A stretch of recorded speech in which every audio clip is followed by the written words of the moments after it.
Hello my dear students, welcome back to our YouTube channel. તો students, start કરશું યુનિવર્સિટીના જે ન્યૂ સિલેબસની જે ચર્ચા કરીએ છીએ એમાં આજનો આપણો સ્ટેટિસ્ટિક્સનો સિલેબસ છોકરાઓ. તો જે સ્ટુડન્ટ્સે ટીવાય બીકોમ સેમેસ્ટર 6 માં સ્ટેટિસ્ટિક્સ સબ્જેક્ટ લીધો છે એમનું સ્ટેટિસ્ટિક્સનો જે સિલેબસ હશે એ statistical analytical method paper number 7 રહેશે. અને છોકરાઓ કોઈનું મેજોરમાં હોય અથવા તો માઇનરમાં હોય, જો તમારા સબ્જેક્ટનું નામ statistical analytical method major minor હશે એનઈવી મુજબ, તો છોકરાઓ 2025-26 થી તમારો સિલેબસ આ છે. ઓકે, તો ધ્યાનથી આપણે એક વખત ચર્ચા કરી લઈએ કે યુનિવર્સિટીનો નવો સિલેબસ જે આવ્યો છે એમાં કયા કયા ચેપ્ટરો છે. તો છોકરાઓ પહેલું ચેપ્ટર જે છે એ જૂના સિલેબસમાં પણ આ જ હતું. જૂના સિલેબસમાં પણ આ જ ચેપ્ટર હતું અને નવા સિલેબસમાં પણ આ જ ચેપ્ટર છે. એટલે ચેપ્ટરનું નામ છે બિન પ્રાચલ્ય પરીક્ષા. ચેપ્ટરનું વેટેજ જો છોકરાઓ 40% તો વેટેજ છે, એટલે 20 માર્ક્સ જેવું આ ચેપ્ટરમાંથી પૂછાવાના ચાન્સીસ છે. એટલે તમે એક જ ચેપ્ટર સારી રીતે કરો તો આરામથી પાસ આઉટ તો થઈ ગયા. ચેપ્ટરની અંદર પ્રાચલ્ય, છોકરા પ્રાચલ્ય પરીક્ષણ અને બિન પ્રાચલ્ય પરીક્ષણની સરખામણી એટલે તફાવત, આ થિયરી આવવાના ચાન્સીસ છે. એકલ એટલે એક નિદર્શ, છોકરાઓ અહીંયા એક નિદર્શ આવશે, એકલ નહીં, એક નિદર્શ અને જોડકા નિદર્શ માટેના પરીક્ષાઓ. ત્યાર પછી એક નિદર્શ અને જોડકા નિદર્શ માટેના વિલકોક્સન સંજ્ઞા ક્રમાંક પરીક્ષા. છોકરાઓ ધ્યાન રાખજો, ઘણા બધા ટોપિકો છે જે તમારા સિલેબસમાં છે એટલા જ પૂછાશે. ઓકે, પછી મેન વિડની પરીક્ષા અને મધ્યસ્થ પરીક્ષા, આટલા ટોપિક તમારા સિલેબસમાં છે તો આટલા ટોપિકમાંથી ક્વેશ્ચન આવશે, દાખલાઓ આવશે, થિયરી પણ આવશે, તમને થિયરી ટોપિક પણ છે. ઓકે, ત્યાર પછી છોકરાઓ વસ્તી વિષય. ઓકે, હવે છોકરાઓ આ જે ચેપ્ટર છે ને એ નવું એડ થયું છે સેમિસ્ટર નંબર 6 માં, પરંતુ આ ચેપ્ટર કોઈ જૂનું ચેપ્ટર છે છોકરાઓ. સેમિસ્ટર 3 માં આ ચેપ્ટર પહેલા હતું નોન એનઈપી ના સિલેબસમાં. હવે એનઈપી ના સિલેબસમાં આ ચેપ્ટર સેમિસ્ટર 6 માં છે. એમાં વસ્તી વિષયક એટલે કે અર્થ, ઉપયોગ, વસ્તી વિષયક આંકડા મેળવવાની પદ્ધતિ, વસ્તી વિષયક આંકડાની ખામીઓ, મૃત્યુ દર અને પ્રજનન ક્ષમતા. એટલે છોકરાઓ આના દાખલા પૂછાશે, અહીંયાથી તમારો દાખલા આવશે. અને દાખલા છોકરાઓ 20% વેટેજ છે. 20% વેટેજ એટલે સમજી લો આ ટોપિક માંથી 10 માર્ક્સ નો પૂછાશે. બે દાખલા તો સમજો, માની લો 5-5 માર્ક્સ ના બે દાખલા.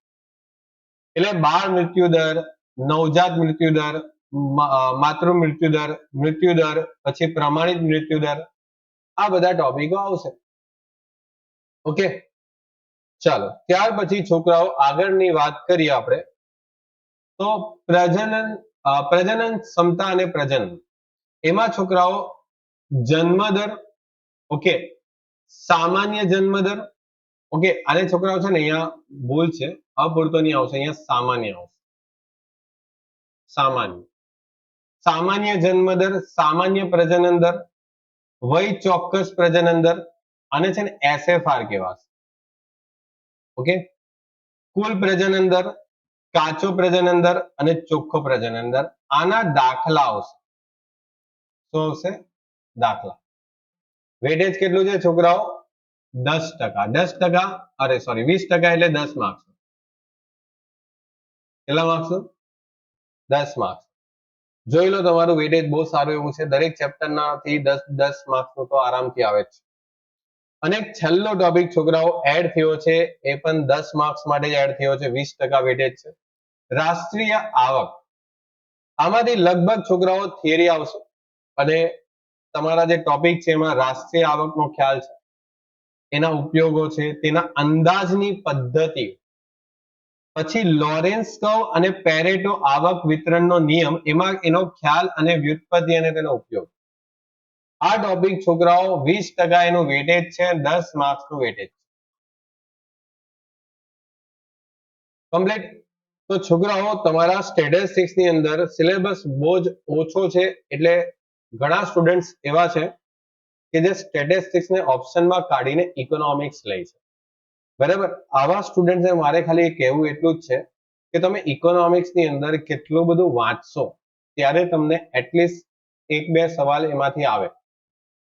સ્ટેટિસ્ટિક્સ ની અંદર તમે જોશો તો બહુ જ લિમિટેડ સિલેબસ છે અને સેમિસ્ટર 6 માં જો સારું રિઝલ્ટ કવર કરવું હોય ને તો સ્ટેટિસ્ટિક્સ સબ્જેક્ટ તમારા સિલેબસમાં હોવો બહુ જરૂરી છે. કારણ કે પ્રેક્ટિકલ સબ્જેક્ટની અંદર છોકરાઓ આરામથી 35 માર્ક્સ તો કોઈ પણ નોર્મલ છોકરો પણ કવર કરી લે છે. મારો અનુભવ છે, આટલા વર્ષથી ભણાવું છું, ઘણા બધા એવા સ્ટુડન્ટો છે જે સ્ટેટિસ્ટિક્સ ની અંદર આરામથી, મતલબ વીકમાં વીક સ્ટુડન્ટ બી હોય ને તો સ્ટેટિસ્ટિક્સ ની અંદર આરામથી 35 થી 40 માર્ક્સ તો કોઈ પણ સામાન્ય છોકરો બી કવર કરે છે. બસ ખાલીની પ્રેક્ટિસ જોઈતી હોય છે અને પ્રોપર નોલેજ જોઈતું હોય છે. બરાબર. બાકી તમે ઇકોનોમિક્સ ની અંદર 35-40 માર્ક્સ લાવવાની ટ્રાય કરો, નહીં આવશે. ઓકે. અને એના માટે પછી બહુ જ વધારે મહેનત કરવી પડશે, એટલીસ્ટ સ્ટેટ કરતા તો વધારે. બરાબર. એટલે છોકરાઓ જે પણ હોય તે રીતે તમારા સ્ટેટિસ્ટિક્સ નો સિલેબસ જો છે તો એ આ રીતનો છે અને તમે એની તૈયારી સ્ટાર્ટ કરી શકો છો. ટૂંક સમયમાં છોકરાઓ આપણો સિલેબસ મુકાઈ જશે પૂરેપૂરો અને એક ચેપ્ટર એવું છે છોકરાઓ કે જે જૂના સિલેબસની અંદરથી જ આખું કોપી પેસ્ટ છે. તો એ તો આખું ઓલરેડી આપણે રેડી કરીને મૂકી દીધું છે તમારા માટે. બસ થોડાક જ દિવસની અંદર હવે બાકીના સિલેબસનું પણ અમે તૈયારી કરીને નવા લેક્ચર એકદમ પ્રોપર વેથી બનાવીને તમારા માટે મૂકી દેશું. તૈયારી સ્ટાર્ટ કરી દો. તમારી એક્ઝામને ઘણો ટાઈમ છે, બટ સારી એવી સેમિસ્ટર 6 ની તૈયારી તમને સેમિસ્ટર 6 માં સારું રિઝલ્ટ આપશે. ઓકે, મળીએ નેક્સ્ટ લેક્ચરમાં છોકરાઓ. ત્યાં સુધી good bye and take care.